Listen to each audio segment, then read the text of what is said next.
To Max. Wouldn't bank on it with the mud. You don't like mud, do you? Not really, no. No. Not really Not me. in high heels. No, with more than 5 million members, they're one of the world's oldest societies. It's the Freemasons.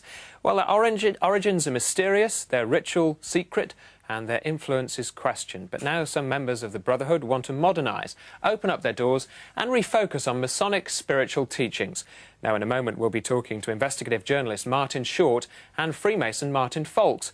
But first, Martin Foulkes shows Joan Money the spiritual secrets of Freemasonry. Well, only the secrets that aren't really secret.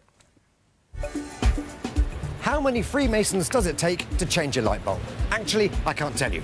It's a secret. Say Freemasons, and I think of rolled-up trouser legs, dodgy handshakes, and mysterious rituals. I'm not a Mason, but the Grand Lodge in London is open to everyone. Now, this is the entrance to the Grand Temple at Freemasons Hall. Martin Foulkes has been a Freemason since he was 23.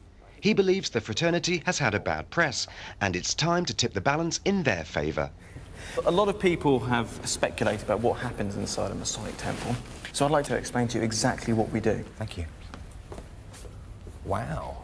In this Grand Temple, Freemasons take part in a very strange ceremonial ritual in order to be initiated into the Brotherhood. The preparation is rather complex. First of all, you're blindfolded. One of your shoes is taken off, and you've got a slipper. You have your left breast exposed, and you have a noose put around your neck. And yes, it's true, one of your trouser legs is rolled up. That's true. It is true. Why are these things done? They're all symbolic. So, for example, the trouser leg, it's to show that you weren't an escaped convict trying to join and so on. So by seeing if there's actually a manacle in your ankles. And what did you gain yourself from the ritual? It did move me quite dramatically. And because it makes you look at yourself and think, what kind of person am I? What are my vices? If you want to change your bad qualities to good qualities, you need to look at yourself.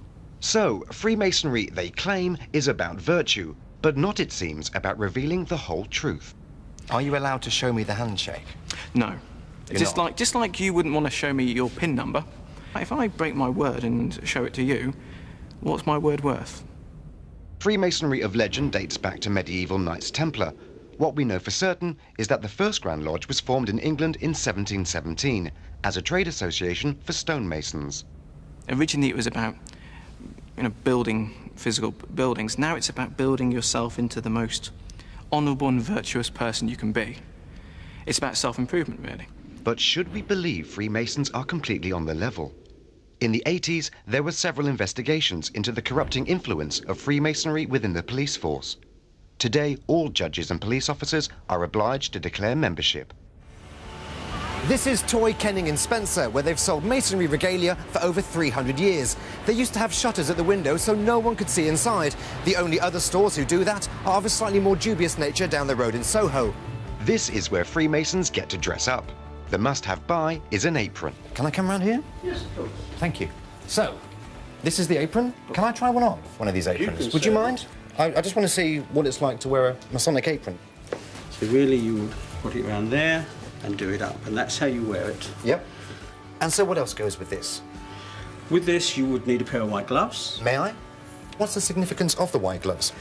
Some say it's because people's hands can't be seen, so you wouldn't know whether the guy next to you digs roads or is a brain surgeon.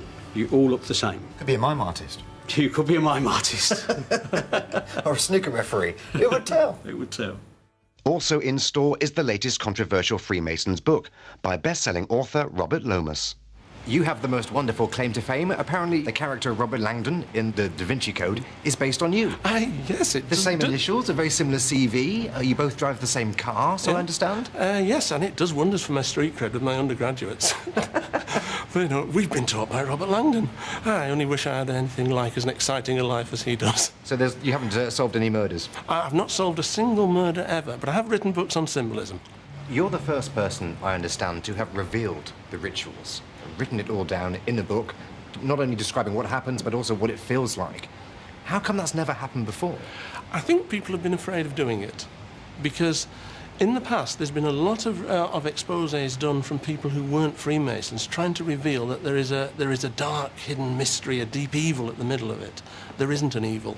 there's actually a force for good. What's been the reaction from the more traditional Masonic fraternity?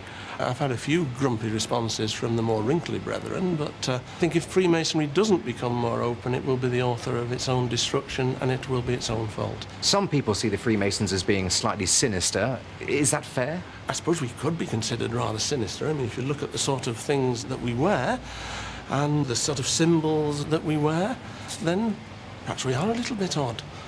But I don't think we're actually spooky. The rituals are obviously deeply personal. Is it a religion? It's not a religion. Providing